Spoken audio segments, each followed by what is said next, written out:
Здравейте, уважаеми зрители на БНТ! Аз съм Пламски и днес ще си говорим за това колко е важно да бъдеш интелект, пък макар и изкуствен. Ще се превърнем в културоведи и ще обсъдим изкуството на изкуствения интелект. Изкуственият интелект пристигна в живота ни неотдавна, но като че ли вече не можем да си представим какво бихме правили без него. Повлечени на пътешествие като бързия влак Варна-София. Какво? Спокойно, сравнението не е с скоростта на влака. Ако беше така, то сега AI щеше да изгубя някъде на гара Мездра. Щяха да му викат ей, и най-вероятно животът му би се стекал по съвсем друг начин. Сравнението се отнася към по-поетичната страна на асоциацията, която пътуване с БДЖ може да ни донесе. А именно място за вдъхновение и творчески обмен, в което човек може да се изгуби, намери или полети. Ами да, пътуваш в купето и срещаш местният философ и песимист Сашо Шопенауро. Хортувата си по значими теми – политика, изкуствен интелект и как се вари ракия. Еми да. Той, разбира се, ти разяснява смисъла на живота и как да оправиш жигулата. Шум не фръка из красновата бобина, значи или чукчето се тръка постоянно в накованията, или се не тръка изобщо. Па може и кондензатора да е. Същото е и с изкуствения интелект. Винаги е насреща, за да ти даде акъл. Само дето Сашо Шопенауро от влака го раздава акъла без да му го искаш, а изкуственият интелект само при нужда. Само ако го попиташ. Няма да захърка и да клюмне глава отгоре, нито пък ще ви кара да сменяте песента. Като цяло изкуственият интелект е по-добрият спътник в житейското ни пътуване. Освен всичко това, вече няма нужда да се качваме в такси, само за да получим актуална информация по важните въпроси. Просто отваряме чат с AI. До тук добре.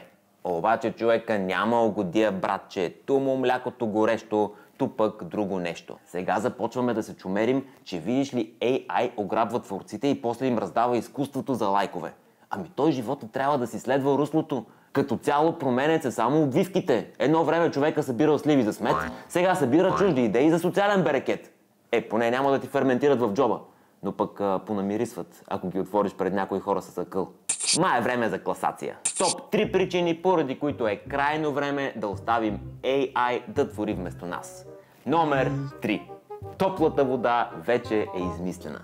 Всеки романтичен и залюхан творец е чувал изречението "Няма да измислиш топлата вода, бе, човек" от някой стари изпечен тарикат.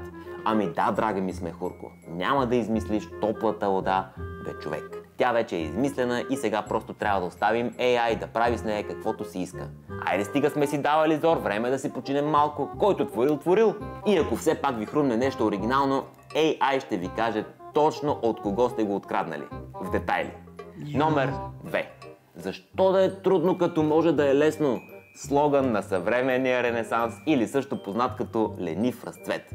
Човекът винаги е търсил пътя на най-малкото съпротивление, защото съпротивлението си иска усилието, а ние си имаме по-важна работа.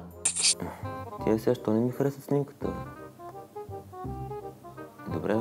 Човешкото творчество изисква страдание, вдъхновение и поне 3 варианта на заглавие. А с AI просто натискаш Enter, поезията се лее, драмата се пише сама, а ние спокойно можем да си спием още едно кафенци. Превръщаме се в пасивни гении за секунди. Няма нужда от муза, вдъхновение или червено вино. Поне една чашка не може ли? Никога повече бял лист, само бял екран с съдържание. С изкуствения интелект няма писателски блокаж и винаги можеш да му кажеш: ама направи го малко по-шекспировски, така и сложи емоджита. Да има. Аха, значи манджа с грозде, така ли? От калпавия акъл да искаш. Номер 1. Добрият артист копира, великият краде. Всички знаем на кого принадлежи тази реплика. Абе, ние знаем, ама ти все пак кажи. И тук на помощ идва нашият приятел. Изкуственият интелект взима на сериозно завета на великия художник и прилежно го следва. Даже отива още по-далеч. Пременя се в супергерой и прави всичко това с благородна цел. Накратко, изкуственият интелект е съвременния Робин Худ. Краде творчеството от богатите на идеи и вдъхновение хора и го раздава на бедните. И то това не е точно кражба, а по-скоро влияние. Той не краде, той се влияе.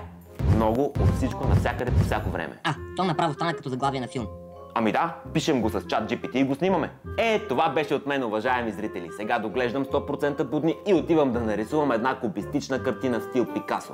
И не забравяйте, от влаковете на Българската държавна железница човек рядко излиза такъв какъвто е влязал и често излиза с намерението никога повече да не влиза.